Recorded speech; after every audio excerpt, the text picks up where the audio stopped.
the gravity of the time is such that every new avenue of peace, no matter how dimly discernible, should be explored.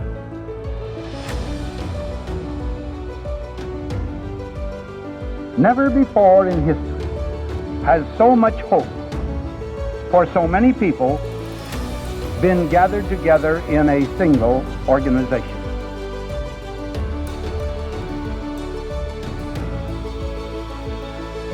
You will provide a great share of the wisdom, of the courage, and the faith which can bring to this world lasting peace for all nations and happiness and well-being for all men.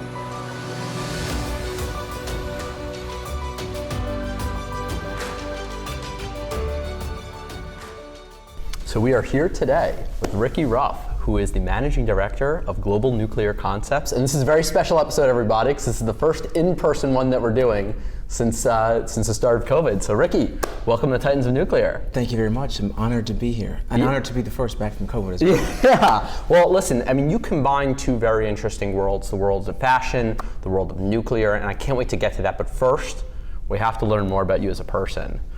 Where did you grow up? What was your start, getting into the fashion space? Sure. So I feel like I was born to do what I do professionally in fashion. I grew up in Colorado, and got a first sewing machine when I was about 7 and was just really attracted to the industry ever since then. And I knew very immediately that I would be like kind of studying that in college and following that sort of trajectory and career path. And so, I went to Marist College in New York. That was always a big dream to go from Colorado to New York. For me, that was like checking a major life goal box. So went to Marist College in New York, majored in design and merchandising. I had 2 minors, which were business and product development. Wow. And then actually left in my senior year to move to Hong Kong. And basically just wanted to get incredibly deep and make these incredibly intimate relationships with factories and to understand manufacturing and really how to make your ideas come true. And honestly, with clothing, you gotta do that in China, sort of. Yeah, okay, well, so tell me, when you went to Hong Kong, was it as part of an organization? Was it you just going on your own, trying to be entrepreneurial? What was it? It was. I'm a big fan of James Bond and a big fan of adventure, and like the more remote location I can find myself and like actually find a way to survive and thrive, like to me that's fulfillment. So it was just literally an adventure. There was a couple internships and there was like, some very academic reasons that I was going, and I had the full support of my entire, like, let's say faculty, my parents, like everyone that I knew said, wow, Rickey, this is something you are uniquely qualified and called to do, and it makes total sense that you would do something like this. And can you get by in Hong Kong speaking English, or did you have to learn the local language? Absolutely. So many other countries around the world, and not to get so quickly into geopolitics, I'm sure we might later, but many countries around the world speak English. Yep. We could probably thank the British Empire for this in some ways, but in Hong Kong it's incredibly English speaking, and they were actually a colony of Great Britain, so they speak British English, however, so high tea is very popular, but needless to say, that was a long-winded answer. But yes, I could speak English there. And when you get there and you get set up there, I mean, how do you start to build a network? Like, what do? You just knock on the doors of some factories? How do you even know where to go? Literally, yes. You have to be outgoing. So obviously before I went, I did an incredible amount of diligence just in terms of finding, factories and, manufacturing houses, dye houses, textile mills, anyone that would talk to me, really. Is all this just like internet research, or? Absolutely. And then as you're mentioning, you have to literally go and knock on the door. And honestly, that's an easier approach. When you're in person there with someone and you can really express your passion and interest and humility, they're more willing to, tell you everything, teach you everything. And I'm a very humble learner. It doesn't matter like in terms of how ever high I get professionally, I'm always just that kid knocking on doors at factories trying to learn. I love that. I'm the same way. And I feel like a lot of people who don't try it don't realize how eager other people are to help. Like if you go in and you're earnest and you just really do want to learn about someone's practice or someone's trade, you will find people who want to help you. But most people don't do that. Most people just are like happy swimming in their lane and just wait till other people decide for them, but not you. Exactly, and that's one thing I wanted to just like thank you for, and thank Michelle for, and really just the Energy Impact Center and everyone I've met in nuclear so far. I'm so surprised, blown away even by how welcoming the community's been. Yeah. Right. So I'm definitely not an MIT nuclear physicist. I mean, we could discuss fission, but that's absolutely not my area of expertise. I'm coming to nuclear as an outsider, as a person from fashion. So I've had to, really embrace the steep learning curve in terms of how much I need to know to have these sort of conversations and really move the energy pendulum forward, right? So I've just been so blown away by how welcoming everyone's been and how just nice, and I didn't expect that. I really did not expect that. Yeah, no, it's a hard industry to crack into, but I think once you do, and once you meet a few people and they're willing to make introductions and you develop a little bit of a reputation, what you'll find are some of the nicest and smartest people on planet Earth to help introduce you to what is really like not only an incredible technology, but like really an incredible science as well. So tell me, when did you first hear about nuclear? Were you trying to figure out some sort of energy problem? So I was working with Ralph Lauren. I went from Maris to Ralph Lauren. I actually, from Hong Kong, got an internship and came back to New York and started interning with Ralph. And from there, I was able to, secure my full-time career with Ralph. And so I was working in global manufacturing and sourcing. And so, that is kind of a broad way to discuss everything that it takes to take one concept and make it a real product, right? So that means fabric sourcing, that means actual raw material sourcing, that means, actually finding the factory, negotiating units, negotiating price, like every aspect you can imagine. That was my first career path. So, after 7 years of that, I decided that I needed to extend that a little bit further. I was looking for this sense of purpose, and just having met Ralph and seeing how much impact that he had. Wait, so you always say Ralph, you don't mean the company Ralph Lauren, do you mean the actual Ralph Lauren? I do mean Mr. Lauren, yes. Okay. Mr. Well, Lauren. okay, but hold on. Who are you that you just get to meet the leaders of this industry so fast? How did you get the introduction? So it kind of goes back to that concept of just being humble and expressing your just true desire and passion to know everything about your craft. And that's one thing I do credit Marist for. It's as business focused as it is creativity focused, as it is manufacturing focused. That gave me an incredibly well-rounded view to approach the industry from. So that kind of put me in a lot of conversations where, I'm able to speak to the creative side, but also to the financial side. And so again, that put me in those conversations with Mr. Lauren, but really I met him at a book signing he was having for his wife. So his wife's name is also Rickey. Okay. They were about 26, they met in a doctor's office, and she wrote a book. This is probably 2011, 2012. And so she wrote a book, and she had a book signing at the mansion. We have a Ralph Lauren mansion on Madison Avenue. And so a lot of the corporate events were held there, and I just was humbled to be invited to one of these. So I walk up to her and ask her to sign my book, and it's Rickey to Rickey. And so that was a cool moment. But I also met a gentleman named Charles Fagan, and I just was so humbled to meet him. His story actually was he's working in a sock cage. And this is way back when he started. We're talking 70s, 80s. Wait, what's a sock cage? In the retail store, it's one of those retail functions. Okay. And Mr. Lauren walks by and he just says, "Hi, Ralph." And that's how, and now he's the chief of staff to Mr. Lauren to this day. But that was his story of how he first met Ralph. So I saw Charles at this party, and I just expressed that story to him and how interested I was. But sorry, what's a sock cage? Are people tossing socks around or something? No, it's really, again, just to reiterate, it's just a retail function at the mansion. It's like a tie cage, like a tie bar. Okay. So it's a room with a bunch of cool looking socks. Exactly. Okay. Mr. Lauren started with ties. You have to understand, I don't know anything about fashion whatsoever. I'm happy to explain anything. Okay. All right. So you were kind of able to very quickly network your way up through asking good questions, being open to learn. Got it. I mean, I can see that. That makes perfect sense. So you're hanging out with Ralph these days, and then how does this lead to energy?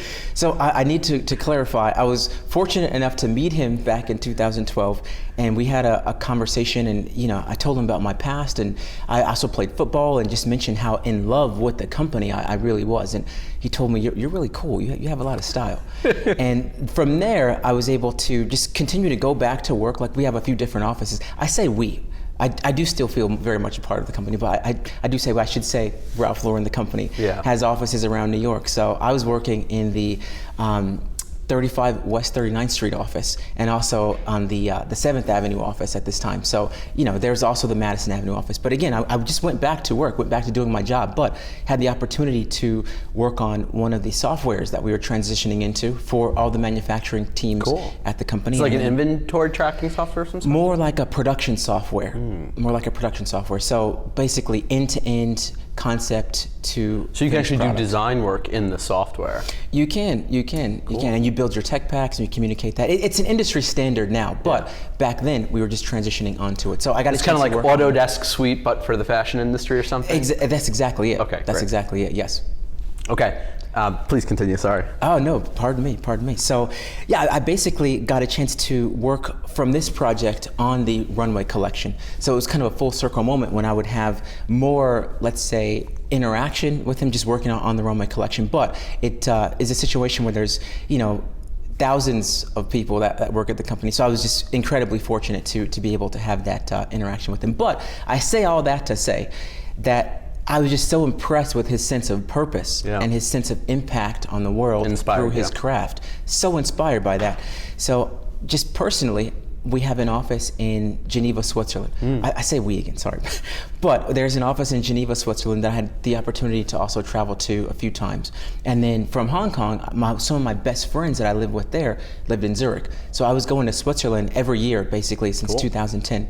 And so, I decided I needed a master's degree. Like, this was so important. It's an easy transition to make, knowing that you need an advanced degree to advance your career. What did you get your master's in Switzerland? So I got it in international management. Wow, okay, going into business. Exactly. Yeah. And so I thought to myself, like, and the Swiss are known for this, right? I mean, that's like, those are top programs. Absolutely. Like world renowned. Absolutely. I was shooting for the stars. I was shooting for the moon, actually. Yeah. And there's no harm in asking, no harm in trying, and you just got to set your ambitions to the very top. And ironically, that's how you find a lot of success. You just got to find the top notch and shoot for it. Yep. Okay, so you're at business school and then... Yeah, so this is a chance where in Switzerland, I got a chance to do so many case studies and so many projects. And what year is this? This is 2017. Okay, we're getting to present day soon, okay. Getting to present day. So absolutely, I had a chance to work with the Swiss Department of Federal Affairs and also the SDC, the Swiss Agency for Development and Cooperation. Cool. And again, like a trade organization. Exactly. Yeah. Well, it's a government organization, but they're really focused on advancing the UN SDGs. The United Nations Sustainable Development Goals. Absolutely, yes. And you'll have to forgive me, but this was the first time in 2017 that I had a real deep exposure to these goals. I think me too. I don't think I got to see the Sustainable Development Goals until 2017 either. So I mean, you and I are on similar timelines here. Awesome. Yeah. Happy to know I wasn't late to the game in that respect. Well, I think with the urgency around climate right now, you're going to see a lot more people getting into the fight. Understanding its importance, and because of this urgency, it's so funny. Like that concept that you just said. I hope I'm not too late. I think it's as the urgency becomes more clear, more people start coming together. I think there are some not to get too spiritual or anything, but overarching forces that kind of drive beyond our control as individuals, that move people and resources around to help address problems as they become more relevant. So I don't think you're too late. Absolutely. Sorry, that was a little long-winded for that. No, I'm happy that you're mentioning that, because I also believe everything happens for a reason, right? Every day is on purpose, everything is with intention. And so I'm a Christian guy, but I believe it's all ordained and it's all sort of put in place and arranged in a very special way. And so, I mean, that's how I approach every day. But all that to say, I got really engaged with these SDGs, the Sustainable Development Goals, and it was inspirational to me to know that the biggest problems on Earth are sort of consolidated into this list of goals. And not only are they consolidated, but now we can address some of the solutions to these problems. To me, I mean, that's 90% of the battle, to identify what we're trying to solve, right? So that was so inspirational. I couldn't agree more. And I think I know where you're going with this, so forgive me if I preempt you. So many of those Sustainable Development Goals are tied to energy. Absolutely. Like poverty and climate and air pollution and water, right? They're all tied to energy at the end of the day. Number 6, water. Number 13, I believe, the immediate action toward climate change. Yep. Oh, you got them memorized. Oh, I mean, they're inside of me now. They're a part of me. I know. Number 12, number 13, right? the number 7, probably one of the most important to the nuclear industry, right? This, ensuring reliable and modern and sustainable energy. Like these are all energy absolutely, is prosperity. yes. Okay, so you got really moved by this concept of the Sustainable Development Goals. Was I right in saying that you realized energy was tied to so many of them? Absolutely, yes. And so when we start to talk about the practicality of how we adopt these concepts into business, right? It's this idea of ending the zero-sum game and letting the tide raise all the boats and like creating a situation where everyone can win, right? It's not a matter of, business wins, people lose, or people win, business loses, right? I'm all about stakeholder capitalism, and all of these things can advance at the same time. I'm with you. So it's a paradigm shift for me, and that's how I approach all of my business models. That's how I approach my business thinking. That's how I approach all of my business strategy, right? Like it's really a paradigm shift that kind of goes against some of those, Friedman-esque methodologies of the past, right? This is a new generation and a very special moment where that paradigm is shifting. Yeah. And you'll hear me talk about that quite a bit. In terms of history and human history, this is a very, I would say, one of the most exciting times. We'll also talk later about the Fourth Industrial Revolution and all of these things that are happening right now that really haven't ever happened before. So this new paradigm is kind of crystallizing for you and how you want to take your efforts moving forward. How does this turn into your next career choice? Right, so fast forward to the end of my master's, and I'd left Ralph with the presumption of coming back, and that's to quote John Barbados, it's a school. Ralph Lauren is a school, and that's his approach to attracting top talent. Right, come, learn, leave, grow, come back, cool, leave again, come back. What a cool way to do it. It's very open in that sense. So I was fully expecting to finish my master's and go back to New York and go back to Ralph.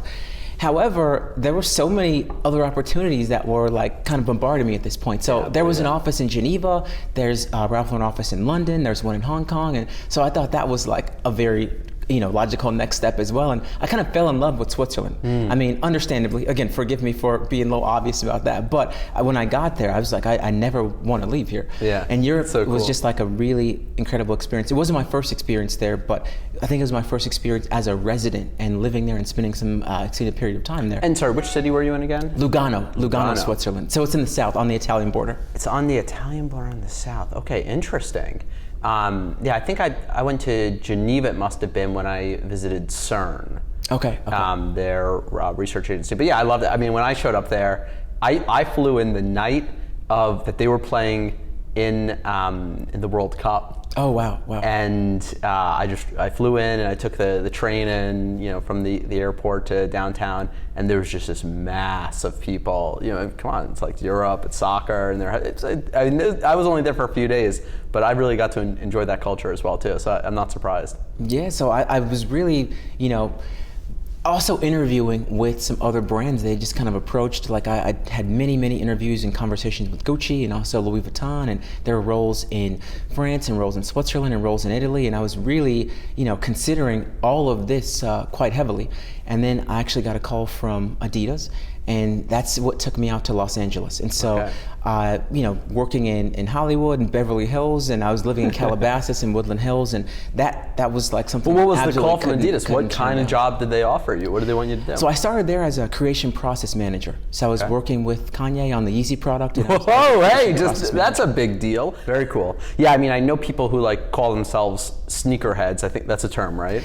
It is a term. It's a culture. Sure, sure. Because there's like there's a whole culture around. I mean, to me, it's like I buy some shoes off of Amazon or something, just whatever I can throw on my feet. But like some people like really understand like the nuances and differences to it, everything from the materials and the comfort, and I mean it's a complex product, right?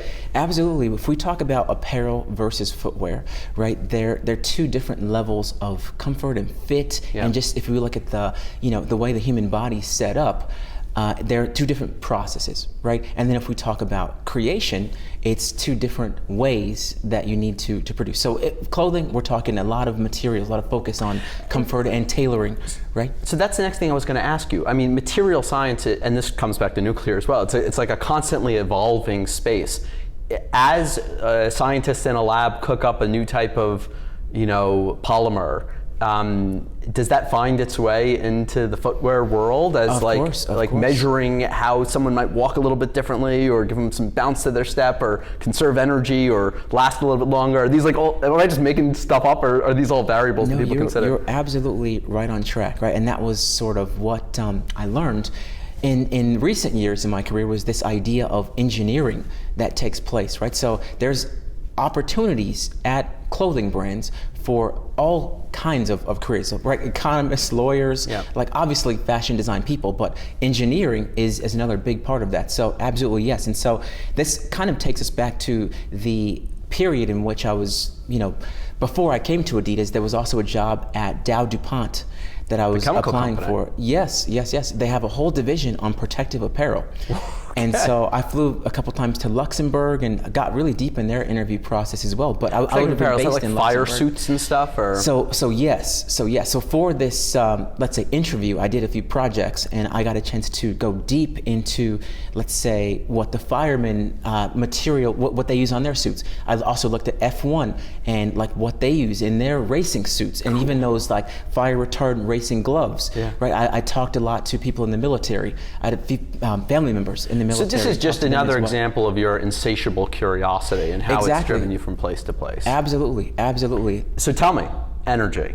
I think we're all beginning to get the type of person you are. You see something, you get passionate about it, you learn a ton, you go after it. Energy. Where did this come into play? Right. So if we kind of fast forward to our COVID lockdown, I had some time to really let a lot of these ideas sink in.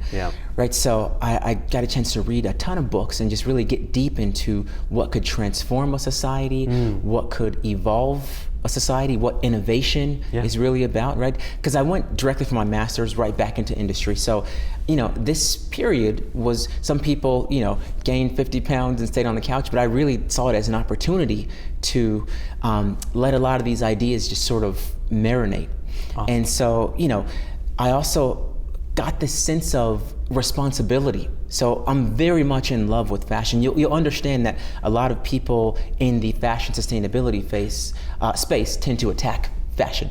But I'm definitely one of the people that's looking to just evolve it and take responsibility to extend it and really just show leadership. And energy was, for me, a clear way to do this. So I founded Global Nuclear Concepts in June of last year to do just that. So to leverage a lot of my experience with factories and just my intimate understanding of fashion with my new understanding of nuclear and of the energy sector. So to get back to nuclear as well, I took in Germany the Foreign Service Officer exam. So if you can imagine, that was inspired by my love of James Bond, but here I am in Europe having this newly minted degree, and so I always kind of fancied and mused about being a diplomat. That's very important to me, to just be in foreign countries and be in foreign places, and to even represent myself and represent my country in foreign situations. That's always been something I'm interested in. So, ambassador. Absolutely, yes. And so some of the ambassadors that I met during my program kind of encouraged this as well. So I took the exam, but ironically, one of the essay questions on the Foreign Service Officer exam in this 2018 year I took it was, would you deploy nuclear? Is it safe? Is it tenable? Wow. Where would you deploy it first? Is it cost affordable? And I was armed with the ability to really kill this essay question because I'd done a specific case study on it through my master's. Okay, so even in your master's, you got a little taste of what nuclear is and how it fits into the energy makeup. Yes. Okay, very interesting. And that makes sense because Switzerland has nuclear plants. I wouldn't call them pro-nuclear, but they're winding down, but they used to be, and they built them. Sure. Yeah, they're kind of going the way of Germany now. Is that the? Which is so unfortunate. Germany decommissioning their plants. Even in the U.S., we're decommissioning plants. We should really look at the mechanics of why we're doing that and the overarching goals of why that's happening. Because I don't think it's correct. But I look at France as a model, I look at China as a model, right? These are countries that are going incredibly fast and deep into nuclear because they recognize, right, the climate abatement capability that it has. It's a tool that we have to fight climate change, and that's very important for me to look at now as I evolve my own company. It's the market that we're talking about and the country that we're talking about. So I would love the U.S. to be a leader in this space, and I'm hoping to drive that. But it's absolutely a global, multilateral initiative, and I'm looking at how it's evolving in many countries around the world. So tell me, so you got to spend time really musing on what you know about the world, what you know about energy systems, what you know about industry, right? Because you're so heavily involved in industry. What was your next step in forming this company? Who did you want to meet with? I mean, I know you found your way to us, which is amazing. But who are some of the other organizations and that you started meeting with to try to understand, what really is the state of the nuclear industry, and how could I maybe apply technologies to these end goals? Right. You are absolutely on the list. Right, the Energy Impact Center is obviously, I would say, a pinnacle of just information, but also progress, but also taking a modern approach of how we can deploy. Oh, stop it! So sure, you guys were on the list, but I also was musing about the Nuclear Energy Institute, NEI. I actually just had a meeting with them yesterday, and even the manufacturing companies, right? So if we look at Westinghouse, and if we look at GE Hitachi, and also Rolls-Royce. Right, and these are companies I've had the opportunity to have strategic conversations with in recent times, let's say the last couple months. Great. But it's really about looking at the stakeholder landscape and looking at even how the utilities fit into this and how our current energy makeup in this country, but also other countries, is functioning, and to kind of unpack how I could fit into that space. Do you have a specific deployment sector in mind? Let's put country aside for a second. Given that you know so much about the textile industry, I'm sure they've got energy consumption needs. Is that what you want to bring it to first, or are you sector agnostic? So my mission at the moment is to decarbonize manufacturing in the fashion industry. Absolutely. Okay, so I'm attacking industry. Yep. factories first. And you know the people, and you've got the relationship. I mean, it makes perfect sense. And I'm sure that's not where your ambitions end. I'm sure once you decarbonize the fashion industry, knock down data centers next, knock down aluminum next, knock down clean water next. Yes. But let's start with the fashion industry. Do you have some sort of model of different factories and how much energy they consume, and what would be the right type of nuclear technology to deploy there? Right, so I'm looking specifically at small nuclear, micro nuclear, if you will, right? So what kind of output are we talking about? 10 megawatts, 50 megawatts? I need less than 100. I need less than 100, but let's say 10 would not be far off from where I need to begin to deploy this, right? And so obviously if we imagine one factory versus a science park or a factory complex, right? Those are two different yields, but I'm focused on the bare minimum. I call that the MVP, the minimum viable product, right? I just need to get proof of concept established. It makes perfect sense. Absolutely, yes. And so is there a type, just because I can imagine things I've seen on how stuff's made about weaving the fabrics, and where is the energy consumption in these factories? What is it? Big machines that chop stuff? Is it machines that heat up chemical vats? Where is the energy being used? So let's talk about it in terms of tiers. So there's tier 1 and tier 2 and tier 3. So tier 1 is finished goods manufacturing, right? So we're talking about cutting, and we're talking about sewing, and we're talking about spreading.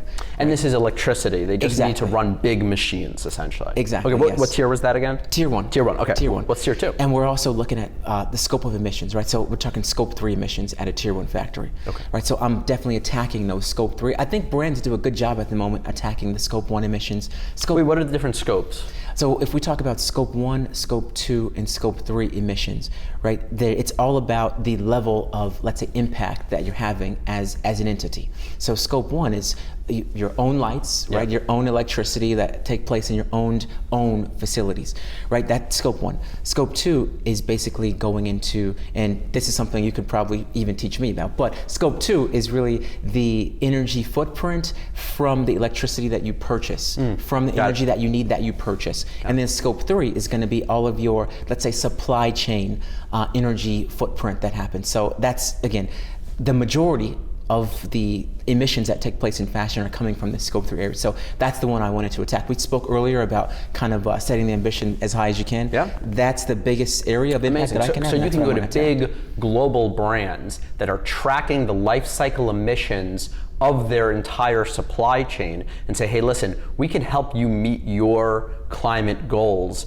by replacing the energy source that the factories use with a clean energy source. And then you can look at your clothing, your shoes, and say, listen, this is carbon free because we went to the supply chain and we swapped out the dirty electricity with clean electricity. Absolutely, and it goes a bit deeper as well than that, because although the brand is a great place to start, that's not where we should end. Because nuclear is divisive at the moment, right? So another big area that I'm personally able to attack are the factories. Yeah. So there's two separate stakeholders here. Yeah, right? let's talk Brand about and the factories more, because I love diving into industrial applications because every one of them is so nuanced. So let's get back there. Scope 3, Tier 1. Do we want to talk about Tier 2 and Tier 3 yeah, also? we were discussing the tiers. Yeah, so Tier 2 is actually the material level. Okay. Right, so that's where we're talking about spinning and dyeing. Okay. And so these And processes... do you know about, are you tied into those factories as well, like through your relationship? Absolutely. Okay. I've probably 1,000 in my Rolodex just from the years of working. I bet. And so, I plan to target 8,000 factories. That's my market Amazing. size. I love the scale that you're talking about. Yeah, and it has to be something that we deploy at scale to make a difference. Yep. Right? Okay, so Tier 1 is where they're finishing the products. Tier 2 is where they're working on the materials themselves, the fabrics. What's Tier 3? Components. We're talking like zippers and pulls and these sort of components. All right. So what do? Are there clusters of these Tier 1 and Tier 2 buildings next to each other that all pull from a common power plant? Are some of these buildings actually big enough to have their own power plant, or do they all just kind of pull from the grid individually?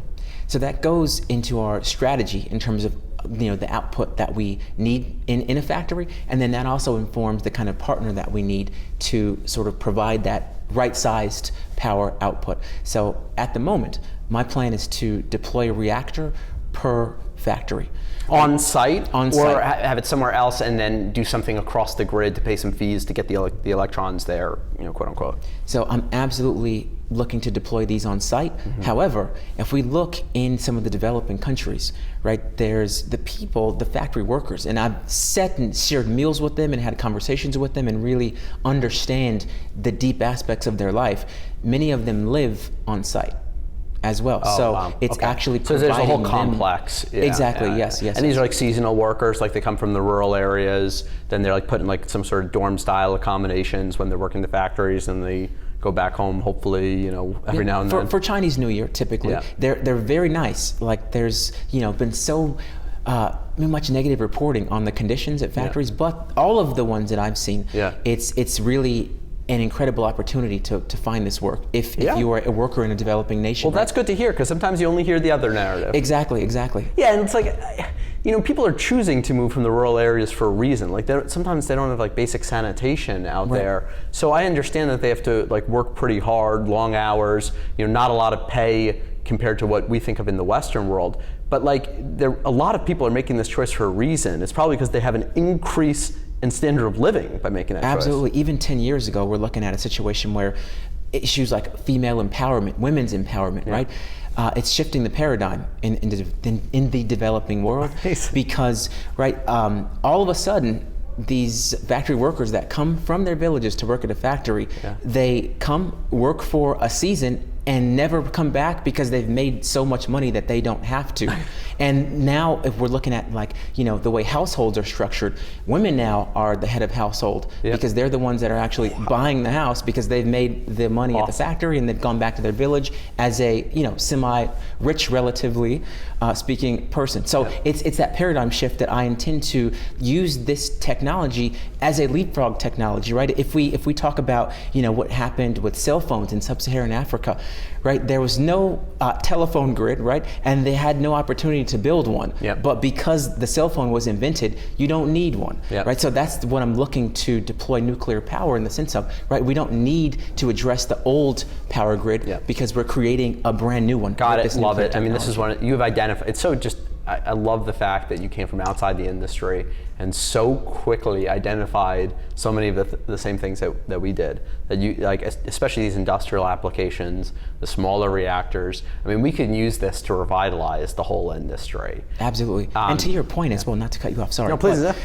it's not just about fashion. I actually went to the Aston Martin factory in Warwickshire, in the Western Midlands, in Gaydon, in the UK. This is back 2013. Cool. I'll tell you the backstory of how that came to be, but I was at this factory. Hope you got to drive one. Oh, absolutely. They have a racetrack. Okay. That's they have a awesome. racetrack. That's awesome. But just looking at how you manufacture a car versus manufacturing a piece of clothing, the process is very similar. And in fact, you mentioned some of the softwares before. The same PDS software that architects use to build houses is the exact same software that we use in fashion for all of our draping and pattern making. So basically, I just noticed as well at this complex where you build Aston Martins, if we were to put a reactor there, that would absolutely replace all of their dependence on electricity as well. Amazing. Or sorry, their dependence on fossil fuel. So I'm replacing oil and coal and gas with nuclear power. Understood. Amazing.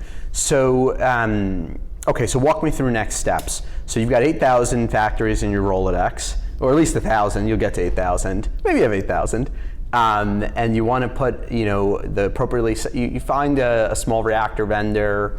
What do? Do you kind of like foster the deal? Do you set up a development company or something, and then you oversee the implementation? Where does your organization fit in terms of actually implementing power plant there? Right. So you're totally right. The idea is grand, but now we have to get into the mechanics and the tactics of how we're actually going to make this happen. Yep. Right. And so I've at the moment an LOI in talks with Oklo. Okay, cool. So I'm so excited about Caroline and Jacob, and I'm awesome. just Love those really, guys. really awesome guys. And I was, last year it was an aspiration of mine to even meet them. Yeah. So to now be in talks with them to deploy their reactors on site has been incredible, right? So we're looking to again partner with them and really. Any reactor manufacturer that wants to help us is welcome to do so. And the industry is such that, again, it's not a zero-sum game. Everyone is welcome here, and everyone is invited to help make a difference, right? And that's also what I was discussing with NEI, how we could also partner to move this ball forward. And then what countries now? Because so I understand the application, I understand the technology. Okay, it's like a baby reactor, like a 1 megawatt, 2 megawatt Oklo reactor or something. That makes sense that you can kind of just plop that right next to a existing factory of some sort. But what country? Because the long lead item in the tent for anything nuclear is the licensing. It's getting that nuclear license. And so many companies have just run against a brick wall, and it's like highly country specific. So is there a good overlap between the textile the fashion industry factory countries and those that are open and have a framework to license new nuclear? Right. So if we talk about licensing, that's huge. We need to be able to design and operate and build. These are all the separate tiers of license. And so I'm actually moving to Shanghai, and so that's where a majority of my factories actually are. I mean, there's tons. If we talk about South Korea and Vietnam and other developing countries, right? The actual waste infrastructure is very important. I think Oklo's a great partner for us and just a great solution overall, because we're talking about a full package solution where they would actually, function as the utility and help with the waste management. That full package deployment is really what it's about. Yeah. But I mentioned China first because we don't have to sort of deal with that public pushback and that public default of nuclear being nasty and dirty and unsafe, which it isn't any of those things. Right, but the public perception is, a very key factor that we're dealing with. Super smart. Yeah, I love their business model too. I think it fits well with what you're doing. But with China, you mentioned Shanghai. The problem with China, as I've seen it, at least historically, is Bill Gates wanted to do stuff in China too with his company TerraPower, and like they had invested a lot of money in making that happen. And then because of geopolitical concerns, which you knew we'd get to, that deal just got trashed, and that was beyond the control. That was like way over the pay grade of any individual nuclear developer or factory. It doesn't matter who you are. If the US and China are worried about, sensitive technologies, intellectual property rights, which nuclear definitely falls into. That is, to me, maybe you got another way around it, but to me that is just like a hard hurdle to get over.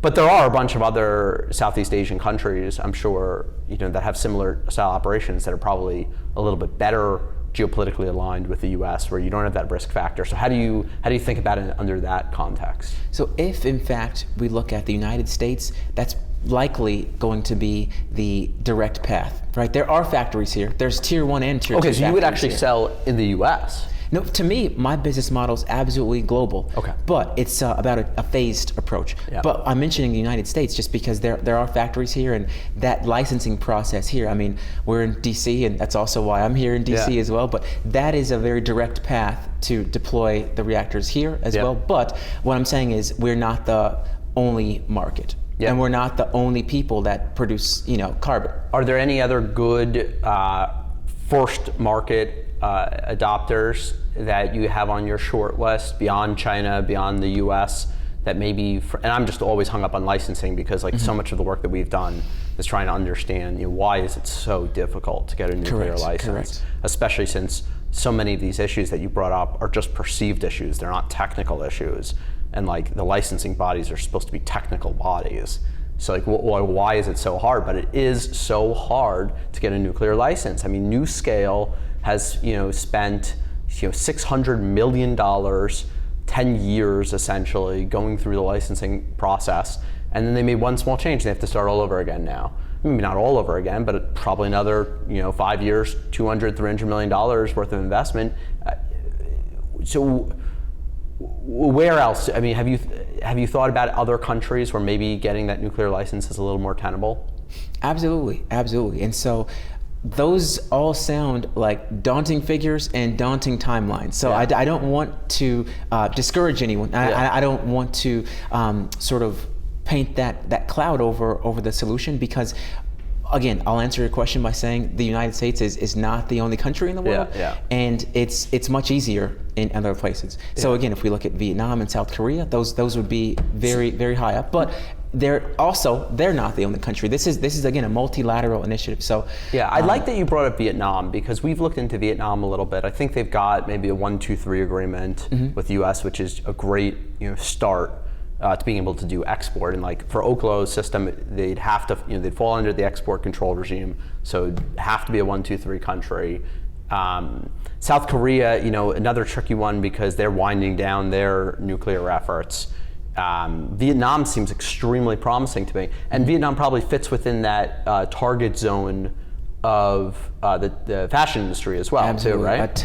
A ton of awesome factories there as well. So I also need to clarify, when I talk about the developing world and factories in the developing world, it's not about the U.S. exporting jobs, and it's not about cheap labor, and it's not about cheap products.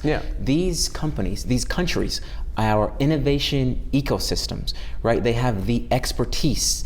Unfortunately, that has also shifted globally, right? So when we talk about the geostrategic conversations and geopolitics, it's also, to me, about expertise. So if we talk about, again, sonic welding and vulcanized rubber and a lot of these incredibly, even automation technologies at factories, right? It's not about cheap labor. It's about, these are the areas where the expertise lies, right? So Phil Knight has talked about bringing manufacturing back to the United States. But those aren't jobs for people, those are jobs for machines. Right? So for me, I just wanted to clarify. When we talk about country, we're talking also about an innovation ecosystem and about expertise that lies in that country for manufacturing. Super cool. So let's say that we're going to Vietnam just for a second so we can dig into a case study here. What do we do first? Do we line up a bunch of potential customers, and then talk to the government and see how we can see if they'd be willing to, be on board? You got to work with the government, right? Especially Vietnam. Vietnam's still communist, I think. So you got to get government approvals. But does the customer come first, or does the government come first, do you think? In my perspective right now, and my outlook and trajectory, immediate next steps are to speak to the customer. Customers, great. Right, so that is overwhelmingly positive at the moment, right? It's like, how much is it? When can I have it? Yep. Those are the two main questions that I get from customers. And what do the customers want to say? Do they want to sign like an 18-year PPA like they do with the renewables industry, which is just like a fixed cost of electricity? Or do they want to own the asset itself, and then would they have to like put up more of the money up front? What are the types of power offtake arrangements that you're seeing with the customers right now? Right, so this is something I'll definitely have to sort of refer to our partners for, right? Like, they are absolutely experts in how the financing of it works. What I can say, without divulging anything proprietary, is that the financial structures are so strong and they make perfect sense, and the models are very robust. And so what seems impossible and incredibly expensive is actually within range when we look at all the stakeholders on the table and when we look at the impact that this will have, right? So again, 18 years is a long time. Yeah. So we're looking at a shorter term. Shorter term PPAs. Correct. And then, right. It's got to be proven out first. Yeah, and then when you talk about partners, do you mean partners that work for your organization, or do you mean like engineering, like EPC partners, or do you mean like financial advisory firms? I mean like Westinghouse. I mean, I see, like the vendors. Like the vendors. I mean, like, exactly. Okay, these I would call them equal partners that we're working with alongside for this deployment. So the vendors will help put together the financing structure of the plant itself, and then the customer just needs to essentially be on board with whatever you guys come up with. They need to, I assume at the end of the day, what they care about is cost of electricity. Or do you think that they're willing to pay a premium? And if so, how much of a premium, because it's clean electricity? So I got a quote Václav Smil on this. Okay. Right, so energy, the great energy transitions that have taken place in the history of humanity, right? Energy is getting cheaper and more reliable and more sustainable. Like, these are the pillars that are required. So in the model, as I inform my own structure and my own way to operate business-wise, these are requirements for me. So I wouldn't ask for any premiumization here, but I would, imagine that the factory would also help with the lift of the cost as well, because we're offsetting their current electricity bill, so they would certainly have to help. I did speak about the idea of government support here. At the moment, I don't want to build a model that's reliant on the government. It has to be sustainable in itself, right? And not only in the clean energy sense, but in the financial sense, right? I don't want to rely on these, let's say, external resources to prop it up. When it's strong enough, business-wise, the model is strong enough to prop itself up, to drive itself, really. And then what do you think has to be the target cost to deliver, let's say, a megawatt hour in order to make this model work? This is something I'd also have to refer to the partners for, because again, I can't divulge anything proprietary. Right. But I guess what I'm wondering is, do you have a sense right now? Forget about the partners or the nuclear vendors. What are these factories in, let's say, Vietnam paying for electricity? It's probably dirty electricity. Vietnam is probably coal. What are they paying, per megawatt hour for coal? Just so we get a ballpark of what we'd have to compete with. Right. If we look at some of these energy structures, you're right. Coal is absolutely, one of the primary sources, and not just in the developing world, but around the world. So there's this concept of, one of our next steps as well is to perform an energy audit, right? And this is going to be on site with the factory, and actually we have an empirical method and basically a chance to benchmark what the energy requirements are, because again, they're different by tier. If we look at tier 1, tier 2, tier 3, and to create those benchmarks is also a very, very immediate next step for global nuclear concepts. And then, do you have a sense of if these factories run 24/7, right? Yes, absolutely. Okay. Yes. So so that's another reason probably that they look towards a micro reactor more. If they want to switch to clean energy, they look towards a micro reactor instead of a solar, wind solution. We can't be burdened by the intermittency issues, right? And it's so simple to understand that the sun's not always shining and the wind's not always blowing. However, the storage technologies are not exactly where they need to be for those to be the tenable primary sources as well. So I'm absolutely not anti-solar, and I'm not anti wind, but just the feasibility. Don't worry, they're forgettable to me as well. Yeah, the feasibility of those has a long way to go to compete with the energy outputs that nuclear is capable of. Yeah, absolutely. Okay, so it sounds like you've got a plan, you've got some vendors, you've got some target countries. What else are we missing in this, deployment strategy that you're working on? So one of the very important factors for me at the moment is to make sure that the public is informed, right? So if we look at this country, but not just America, right? The global public, global citizens need to understand the truth about nuclear, right? Yeah. So if we think about Chernobyl and 3 Mile Island and obviously the atomic weapons, and these are at the forefront of everyone's minds. But it's important for me to express the fact that the level of progress and even technological progress that we've had over the past 70 years has been just so overwhelming that some of these old risks are just inherently phased out of nuclear at the moment. So it's important for me to launch a campaign, really, to adjust and correct the public opinion and to really move beyond some of these historical rhetoric things that are happening in terms of the public's default about nuclear. Yeah, it's important for me to tell the truth. Yeah, couldn't agree more. So tell me about this media campaign. How do you do it? We've tried to work with the media sometimes to help correct some of these ideas about nuclear, and quite frankly, and maybe we're going to the wrong people. We've been going to the environmental journalists. A lot of them, they'll listen politely, and then they won't write a story. So it's what do you do to convince them to write the story?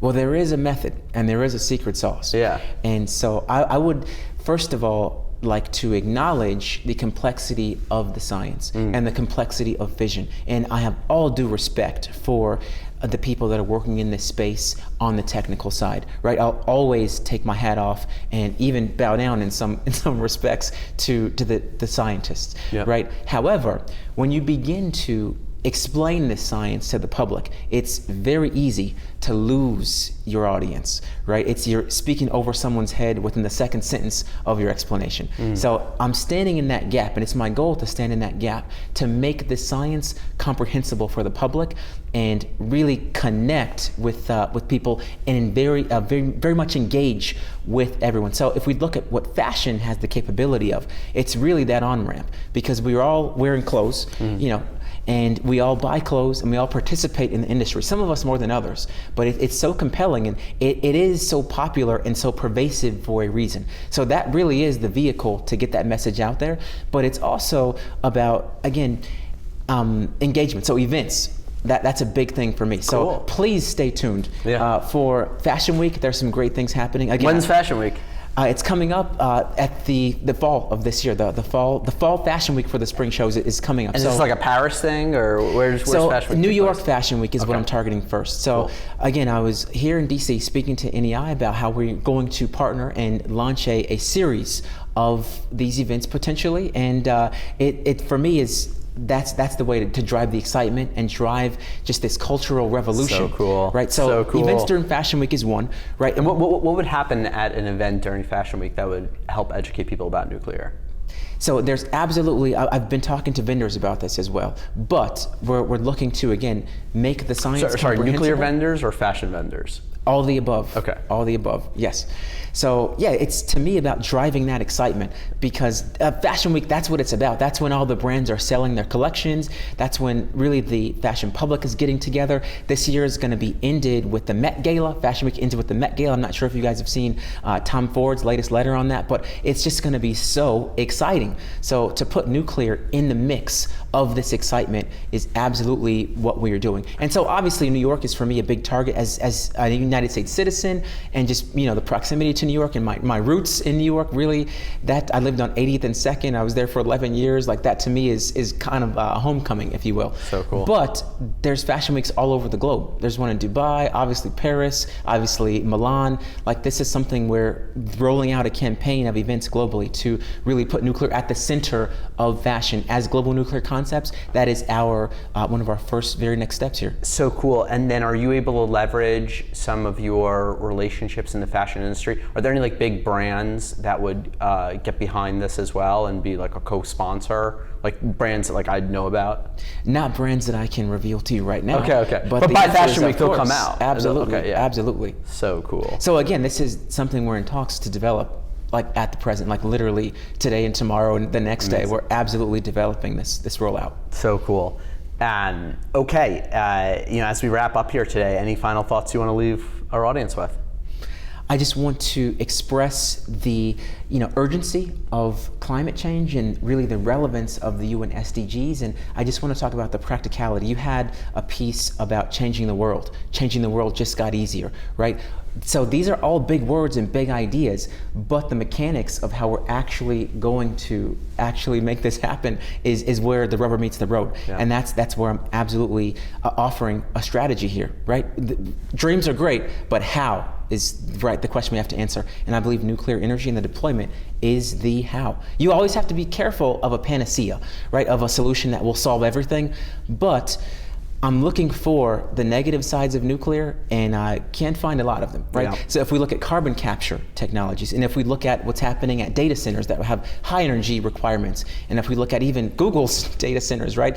All of these are applications for nuclear. The applications are limitless, and so as global nuclear concepts, as Rickey Ruff, it's my intention to find them and deploy them much in the same way that we use coal for the first industrial revolution. It's my intention to use nuclear for the fourth industrial revolution. Rickey Ruff, everybody. Thank you so much. Thank you guys. I really appreciate it. Awesome. And initiate at least a new approach to the many difficult problems that must be solved in both private and public conversation if the world is to shake off the inertia imposed by fear and is to make positive progress toward peace.